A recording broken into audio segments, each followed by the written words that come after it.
There's no captain's log this week. You just got to catch up on your own. We quickly gather that there is a Romulan ship in distress. It's after unification and about a year before Timescape. To give you an idea of where we are in this relationship, the very complicated relationship where they keep slapping each other while they oil up to get humping. You know how it is with them. So the Enterprise is off to help, but not with phasers because the Romulans are paranoid enough to think that a rescue party with holstered sidearms is actually there as a boarding party, which is off-putting when you realize they probably only think that because it's something they would do. We've come to help. Lasers will help, won't they? The captain's dead, the science officer's now in charge, and he immediately announces that sports night is to be replaced with comic book trivia night. Geordi finds out the problem. This generator is broken. Well, the tech is unaligned with the tech and all that. Suffice to say, we need a new one. So the Enterprise is going to have to replicate a duplicate. Except while he and Ro are transporting back, something bad happens. Probably because O'Brien isn't at the controls. I'm sure he's in the doghouse after last time. Alien possession or no alien possession. But yeah, something bad when you're talking about the matter transporter is roughly on par with the words flesh-eating maggot when talking about an earache. So, they're gone. Everyone immediately believes that they're dead. Fun fact, 3 stories later is Realm of Fear, also known as the one where Geordi tells Reg that transporters are the safest way to travel. That's how annoying Wesley is. Geordi will offer a glowing report on equipment that nearly killed him last month, but he still holds a grudge against Wesley Crusher. On the Romulan ship, drama is taking place as the Corps is ready to also do something bad. But thanks to several minutes of trying to deal with fail-safes that live up to their name, they fail. The Corps is ejected and the Enterprise uses its shields to save the Romulans and the away team from the explosion. Still, this bit serves 2 important points. It draws out the discovery of Ro and Geordi's fate even longer, after a commercial break in the title sequence too, but with plenty to engage you with so that you're forced to wait, but it's not a frustrating wait for the audience. The other reason is to show that without the Enterprise, the Romulans would be dead for sure, and that's going to be important later on. But yes, at the 9-minute mark, it's time to find our missing crew members, and we start with Picard strolling past the unconscious body of Ro in the corridor, not even pausing in his stride. But then, this is the 3rd time in 3 weeks that this has happened to a member of the crew in the first 10 minutes. I suppose by now, Picard just had gotten used to it. She staggers to her feet and stumbles up the corridor towards sickbay, but no one seems to notice her. But then someone staggering towards sickbay from 10 forward is probably Old Hat too. All I remember is that it was green. When she enters, nobody will talk to her, although in their defense, they are extras. In the back, she finds out that all the evidence indicates that she and Geordi are dead, which Ro fervently denies until Picard walks right through her, and that tends to shut you up. Nothing against dead people. Some of my best friends are dead. They just need to remember their place is all I'm saying. Data's been put in charge of investigating the transporter accident and also volunteers to handle the memorial service for Ro and Geordi. Try not to mix those 2 jobs up, Data.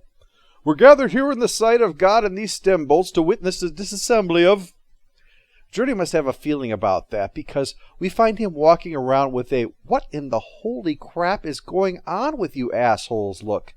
If he found out they turned his quarters into a Planet Hollywood-style opium den, this is the look that he would have. Luckily for him, Ro shows up, so he's got someone to share the confusion with. He's insubstantial to everything else. He wonders if he is to Ro, but somehow he resists the urge to snap her headband to find out. She's the more genre-savvy of the two, so she says that the explanation of this is obvious. They're dead. They're in a ghost story now. Geordi doesn't buy that for a moment. Being dead is bad enough. But if he's still blind, then the afterlife sucks and he's not going to have anything to do with it. He's genre-savvy too, after all. He knows this is not a ghost story. This is television science fiction. There's no supernatural force at work here with magic words that ward off problems.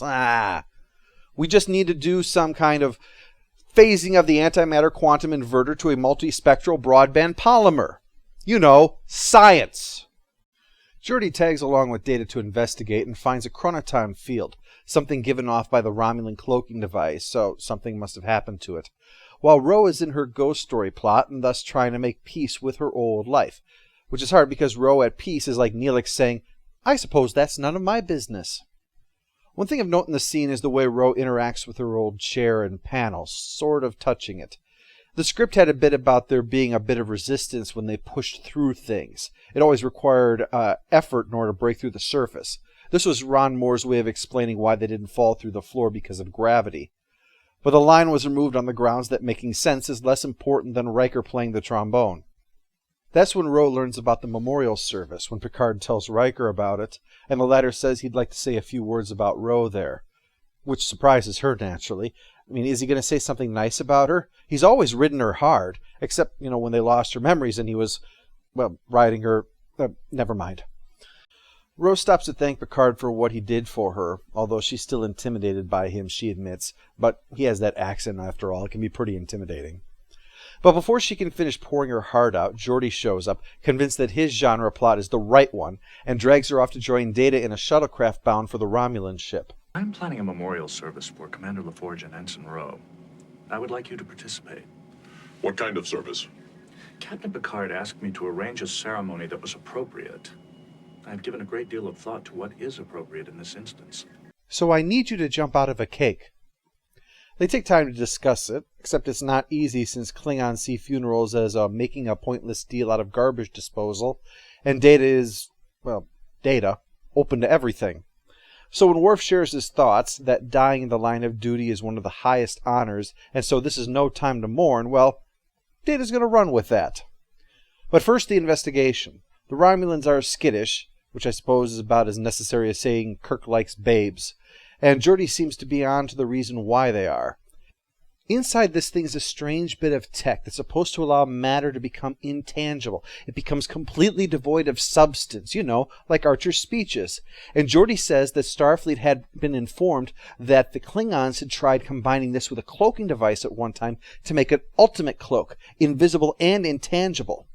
They never got it to work, though, possibly because a species that enjoys being noticed and fistfights wouldn't really care to be unseen and untouchable. Geordi can finally put to rest the ridiculous idea that they are ghosts. They're just invisible, incorporeal beings that can't interact with anything and yet can still breathe normal air. Occam's razor wins again! Now's the time for that other part to come in. Remember how the Enterprise worked hard and risked the lives of her crew to save the Romulans' lives? Well, when Data starts snooping around the inverter that caused the phasing, the science officer decides to rig up a special bit of tech in order to destroy the Enterprise and make it look like an accident. Because even Romulan science officers are ungrateful dicks. It'll trigger when the Enterprise goes to warp, so Geordi and Ro not only have to return to normal for their own sake, but to warn the crew before they all turn into ghosts for real. On top of everything else, there are chronoton fields on the Enterprise that need to be sorted out. You know how it is. It gets on your clothes and it just never gets out. Data can find no pattern to them, but Geordi can. They're all places that he and Ro had been. Their interaction with matter must be causing them somehow, so Geordi tries signaling Data. Unfortunately, his only activity seems to be trying the patience of an infinitely patient being, so that's not accomplishing anything. And Ro reaches the bridge only to find an armed Romulan is waiting for her. Seems he's phased too and would like in on that change me back plan, and figures this disruptor entitles him to a part in that plan. And the plan's going well. The way Data is dealing with the fields is also partially restoring Geordi's hand. So all we need is the Tim Allen approach. More power and your problem is solved. He's in here. Oh, except for the Romulan, yeah. Ro loses him for the moment, long enough to lead him on a chase through the walls of the Enterprise. Luckily, it doesn't take her through the ship's master Praetorium. I understand Worf's appointment is today. Ugh. He finally manages to shoot her, for all the good that does, and between her Trek Fu and Geordi checking the guy into space, he's out of the picture now. Going to be really weird now if he turns into a ghost. He's probably going to be solid and visible. Speaking of saying goodbye to the Romulans, the science officer calls up to say the installation is complete and they're taking off. But you have a good trip, though. A good and definitely not explosive-y trip. Desperate now, the two of them have no choice but to hope that the decontamination Data is having run will allow someone to see them, so they have to go somewhere where there's going to be a lot of people, and that happens to be their own memorial service. I understand Worf will jump out of a cake. He won't be naked, will he? Of course not. He'll be wearing that sash. The memorial is tasteful. The brass band is playing only the best of the music that sounds better when you're drunk. Well, all that is missing from this are the fireworks, so Rose sets the disruptor on overload, and a massive decontamination thingy is unleashed. Data, do you see us? We're right here! Did you see that, Mr. Data? Yes, sir. They made crab puffs. They told me they were out of crab puffs. They also spot Ro and Geordi, and Data figures out what's happened and has the beam set on plot climax. And sure enough, they're restored to normal right in the middle of their own memorial service, a feat unequaled since Ensign Tom Sawyer's days on the Enterprise. Geordi and Ro are still there after everyone else has left. I guess they all didn't miss them that much. And they talk a little about their experiences, and the end. Post-episode follow-up. Annoying character goes to the Romulan science officer for being so darn evil. Science is supposed to be better than that, man. Final score for the next phase is 6 out of 10. It's a slightly above average example of a TNG episode. Once you move past the tech mystery, there's a lot of nice character work going on.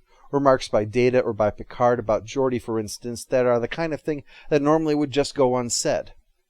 It also allows Ro a chance to show a bit more about herself as well, her confessions and her commentary at the end about her Bajoran beliefs. I brushed over them because I'm going to be doing a Ro bio, obviously. I also think it was a good choice going with these two characters who don't get a lot of focus and who aren't in conflict, and yet the two are very different. As an engineer, Geordi is grounded in science and technology. Everything has a rational explanation. While Ro is from a people with a spiritual background, and while not exactly a practicing member, has that experience to allow her to consider alternate possibilities, which gives us the two-story approach here, ghost story and tech plot. Nicely done.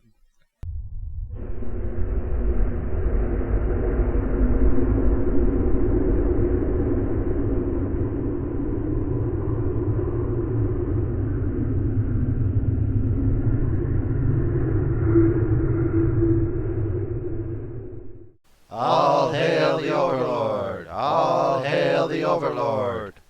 I don't have all the answers. I've never been dead before. We are not dead.